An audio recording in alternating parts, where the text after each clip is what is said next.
ماں کیا ہے؟ ماں اللہ رب العزت کی بارگاہ میں ایک دعائے مستجاب کا نام ماں ہے۔ ماں ایک ایسا سایہ دار درخت ہے جو خود دھوپ میں کھڑی ہو کر اپنے بچوں کو سایہ عطا کرتی ہے۔ ماں اس خوشی کا نام ہے جو انسان سے کبھی چھینی نہیں جا سکتی۔ ماں اس خشک کرنے والے آنسوؤں کو خشک کرنے والے ہاتھوں کا نام ہے جو مرنے کے بعد بھی انسان کے کندھوں پر موجود رہتے ہیں۔ ماں انسان کی اصل ہے۔ ماں اللہ تبارک و تعالیٰ کی رحمتوں کا نمائندہ ہے زمین کے اوپر۔ میں نے جب معلوم کرنا چاہا کہ میرا اللہ کتنا مہربان ہے تو میں نے اپنی ماں کو دیکھا کہ جب یہ ماں اس قدر مہربان ہے تو ماں کو بنانے والا خدا کتنا مہربان ہوگا۔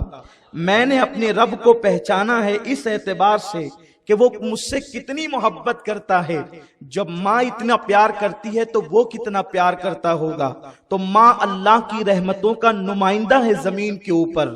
ماں کبھی اپنے بچے سے ناراض نہیں ہوتی۔ قلبی طور پر وہ ناراضگی کا اظہار چہرے سے تو کرتی ہے لیکن دل سے وہ کبھی ناراض نہیں ہوتی۔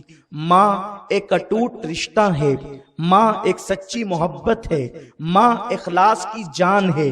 ماں اخلاص کی آبرو ہے۔ ماں سچائی کا دوسرا نام ہے۔ ماں کے اندر ریاکاری اولاد کے اعتبار سے کبھی نہیں ہوتی۔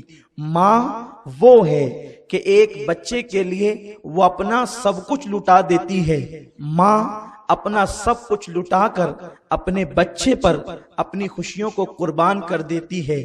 ماں وہ ہے جو خود روتی ہے اور بچے کو ہنساتی ہے۔ ماں وہ ہے جو بلکتی ہے اور بلکنے والے بچے کو تسلی دیتی ہے۔ ماں وہ ہے جس ماں کا آنچل جب تک کسی بیٹے کے سر پہ ہوگا وہ بیٹا کبھی ناکام نہیں ہو سکتا۔ ماں اللہ تبارک و تعالیٰ کی طرف سے جنت کی چلنے والی ٹھنڈی ہوا کا نام ہے۔ ماں چلتی پھرتی جنت کا نام ہے۔ اس لیے میں ماں کو چلتی پھرتی جنت کہہ رہا ہوں کیونکہ میرے آقا نے فرمایا الجنت تحت اقدام الامہات کہ جنت تمہاری ماؤں کے قدموں کے نیچے ہے۔ ماں وہ ہے جو اپنی اولاد سے سب سے زیادہ پیار کرتی ہے۔ ماں وہ ہے جو اپنی اولاد سے سب سے زیادہ محبت کرتی ہے۔ ماں اللہ کا نمائندہ ہے زمین کے اوپر۔ ماں اللہ تبارک و تعالی اور اس کے رسول صلی اللہ علیہ وسلم کی رحمتوں کا ایک ستون ہے زمین کے اوپر۔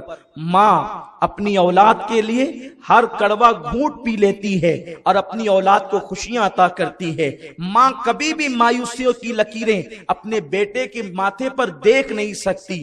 ماں کون ہے؟ ماں کسے کہتے ہیں؟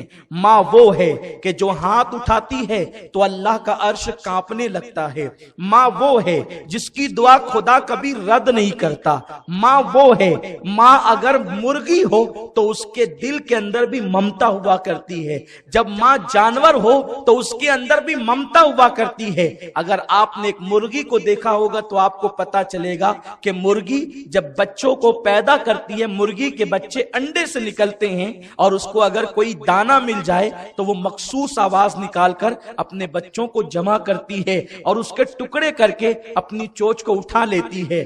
حیرت کی بات ہے، ماں اگر بے عقل مرغی ہو تو اس کی ممتا کا عالم یہ ہے، ماں اگر اشرف المخلوقات ہو تو اس کی ممتا کا عالم کیا ہوگا، اس کی محبتوں کا عالم کیا ہوگا، اس کے پیار کا عالم کیا ہوگا، اس کی رحمتوں کا عالم کیا ہوگا، اس کی شفقتوں کا عالم کیا ہوگا۔ ایک ماں جب اپنے پیٹ کے اندر بچے کو رکھتی ہے، قرآن مقدس اس کو بیان کرتا ہے کہ ماں جب شکم میں بچہ رکھتی ہے تو وہ کمزور سے کمزور تر ہوتی جاتی ہے، لیکن اللہ اکبر، ایک ماں ہر لمحہ، ہر پل، ہر ساعت، ہر گھڑی گویا کہ موت کے منہ سے قریب ہوتی ہے۔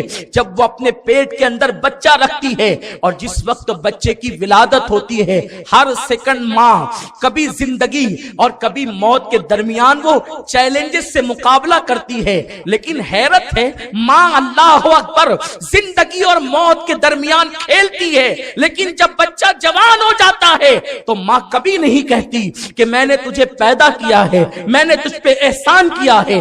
ماں اپنا لہو جگر، ماں اپنا خون جگر اپنی اولاد کے سینے میں منتقل کرتی ہے۔ اگر آج کوئی جوان جوانی کی دہلیز پر ہے تو وہ ماں کی شفقتوں کی بنیاد پر ہے، ماں کی محبتوں کی بنیاد پر ہے۔ اگر کسی کے منہ میں زبان بول رہی ہے تو وہ ماں کی ممتا کا صدقہ ہے۔ ماں کیا ہے؟